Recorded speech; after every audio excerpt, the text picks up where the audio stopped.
arriving at Baclaran Station. Paparating na po tayo sa Baclaran Station. Kapag sinabing Baclaran, ito ang knows o alam ng marami. Sa Parañaque yan, dun yung Baclaran Church. Puro po mga Tiangge. Pero mga misis, hindi lang daw sa Parañaque merong Baclaran. Baclaran, Baclaran! Dahil meron din daw itong katunog sa Antipolo. Pag may paserong P. Burgos, alam po na agad ang Baclaran Street. Yung Baclaran, sa likod ng City Hall. Tayo na sa Antipolo at sa kanilang Baclaran Street. Tayo'y rumampa. Tinawag siyang Baclaran dahil nga dumami mga bakla doon. Gusto nyo ng proof? Labas mga bakla! Present ang mga beshing bonggang-bongga. Pa-girl at longherada. Pati ang mga forgets, feeling bagets. Kwento ng Mima o nanay-nanayan ng Baclaran Street na si Joanne. 1960 nung napadpad siya sa Antipolo. Demure ang aking beauty. Talagang girl ang attitude ko. Babaeng Pilipina. Ako ang pinupuntahan ng lalaki. Gabi-gabi nililigawan ako. Hindi ako pwedeng gatasan nila kasi hindi naman ako mayaman eh. Gusto ko, mahalin ako ng lalaki kung sino ako. Hanggang si Joanne na masukan sa isang salon. Tinawag ako mayordoma kasi ako ang pinakamatandang hairdresser dito. Ang unang-unang nag-parlor dito. Kinalaunan, ang dati iisa lang na parlor sa Baclaran Street naging siyam. Hayalin ka na. You bet, ka na. At dahil dikit-dikit ang mga salon, ang kanyang mga nakshi o mga anak-anakan, sa negosyo, nagbardagulan. Pariban, pa-color. Ha, dito 70%. Gaya na lang ng salon ni na Edwin at Donna na madalas daw mag-agawan ng customers. Customer ko, pumasok sa kabilang pwesto. Hindi nila tinuro sa akin. Hindi totoo yun. Customer namin yan. Ang kapal naman ang mukha mo. 70%! Meron kaming promo, bagsak presyo para pumasok sila. Naggagayahan lahat. Ako nauna sa'yo. Gusto nila akong dautin. Hinayaan ko lang sila. Kaya inaapi nila ako. Ano naman yan? Up to the point na ang parunggitan o away umabot pa sa barangayan. Hindi pa ako nang-aagaw ng customer. Paanis akong pagkatao kasi bakla ako, may damdamin. Hindi yun totoo. Customer sa amin, tapos nitawag niyo pa rin na nakaupo na. Tinawag ni ate, Stop muna.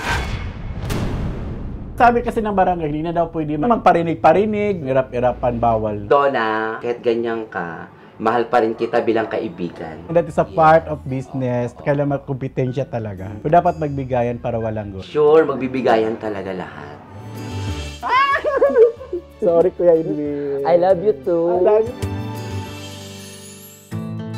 Mahalaga raw kasi para kay Edwin ang kanyang trabaho. Lalo't meron siyang binubuhay na pamilya. Ang kanyang misis na si Nene at ang 6 niyang anak sa una nitong mister. Tumatayo akong tatay para po sa mga anak niya. Pagdating naman daw sa beauty, sa 19 na Becky sa Baclaran Street, merong 2 na ayaw pakabog sa isa't isa. Si Edna. Mahiyain, tahimik. Pag pupuntang parlor sa Baclaran Street, mabilis ako sinasakay ng mga tricycle kasi parang tingin sa akin, babae. At ang kanyang karibal, ang lagi raw fresh na si Sariwa. Sariwa ang tawag sa akin. Tingnan nyo naman, fresh ko. I'm spotless. I have many assets, especially my eyes, my nose, my kissable lips. Pero hindi lang daw sa pagrampa sila magkakumpetensya. Sina Edna at Sariwa, minsan na rin daw nagmahal ng iisang lalaki. Si Ding Dong, hindi niya tunay na pangalan. Wapo, gusto ko rin kasi. Niyaya niya uminom na walang consent sa akin, inaway ko siya. Depensa ni Edna, hindi niya raw alam na magjowa na noon sina Sariwa at Ding Dong. Nabigla na lang siya, tapos nabigla na lang din ako. Sinabunutan ko siya, ng bunga-bongga din. Pagkakos tayo! Pero ang insidenteng ito, nag-take 2 sa isa namang afam. Hoy, Edna, itigil mo na yung pang-aago ng lalaki dahil masama yan, girl. Hindi naman siya maganda. Mas maganda ako kay Sariwa. Ayaw niya kay Sariwa. Ako ang gusto niya talaga. Anak ko na nalinta pa. Magkakaayos pa kaya ang dalawa? Nagkaayos kami kasi ayoko ng gulo. Katunayan, si Edna at Sariwa parehas na ngayong happy sa kani-kanilang love life. Si Edna, 4 na taon ng partner ang tricycle driver na si Edward. Masaya na ako, super content. Si Sariwa naman, merong ka-LDR na isang AFAM. Taga-Germany siya and she's going to visit me here. Kaya naman ang nangyari sa kanila, past is past na raw. Mga aklang to.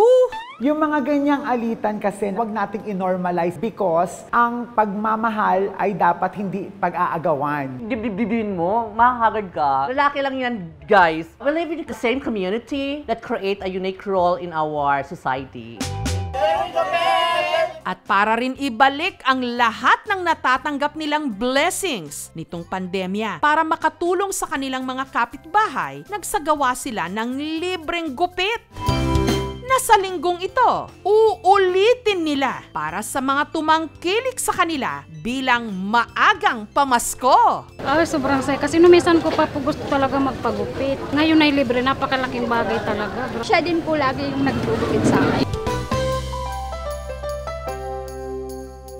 We gays and transgender women, we are so very creative. Nagiging strong ang mga LGBT members, especially ang mga bakla, because we are the pillars of our family. Sometimes we are the breadwinner. Madiskarte talaga.